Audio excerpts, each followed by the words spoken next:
The Spirit of the Sovereign Lord is on me, because the Lord has anointed me to proclaim good news to the poor. He has sent me to bind up the brokenhearted, to proclaim freedom for the captives and release from darkness for the prisoners, to proclaim the year of the Lord's favor and the day of vengeance of our God, to comfort all who mourn and provide for those who grieve in Zion, to bestow on them a crown of beauty instead of ashes, the oil of joy instead of mourning, and a garment of praise instead of a spirit of despair.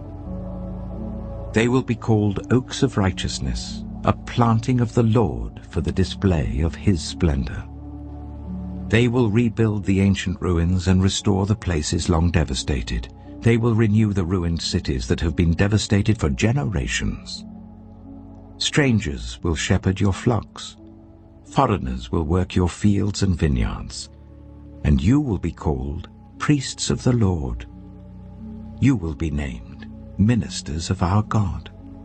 You will feed on the wealth of nations, and in their riches you will boast. Instead of your shame, you will receive a double portion.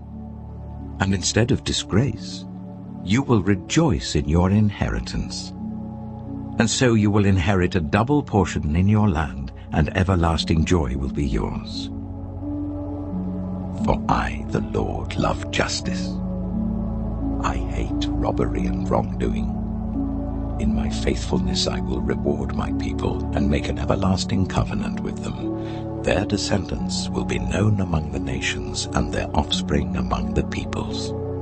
All who see them will acknowledge that they are a people the Lord has blessed.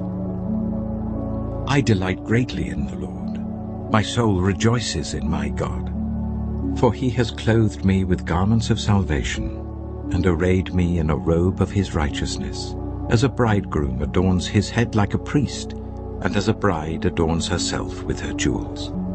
For as the soil makes the young plant come up, and a garden causes seed to grow, so the sovereign Lord will make righteousness and praise spring up before all nations. For you are a people holy to the Lord your God. The Lord your God has chosen you out of all the peoples on the face of the earth to be his people, his treasured possession. The Lord did not set his affection on you and choose you because you were more numerous than other peoples, for you were the fewest of all peoples. But it was because the Lord loved you and kept the oath he swore to your ancestors, that he brought you out with a mighty hand and redeemed you from the land of slavery, from the power of Pharaoh, king of Egypt. Know therefore that the Lord your God is God. He is the faithful God, keeping his covenant of love to 1,000 generations of those who love him and keep his commandments.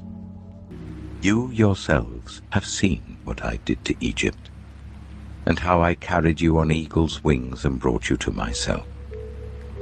Now, if you obey me fully and keep my covenant, then out of all nations you will be my treasured possession.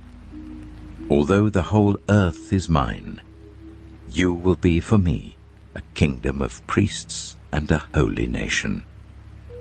These are the words you are to speak to the Israelites. My heart is changed within me. All my compassion is aroused. I will not carry out my fierce anger, nor will I devastate Ephraim again. For I am God, and not a man, the Holy One among you. I will not come against their cities. They will follow the Lord. He will roar like a lion. When he roars, his children will come trembling from the west. They will come from Egypt, trembling like sparrows, from Assyria, fluttering like doves. I will settle them in their homes, declares the Lord.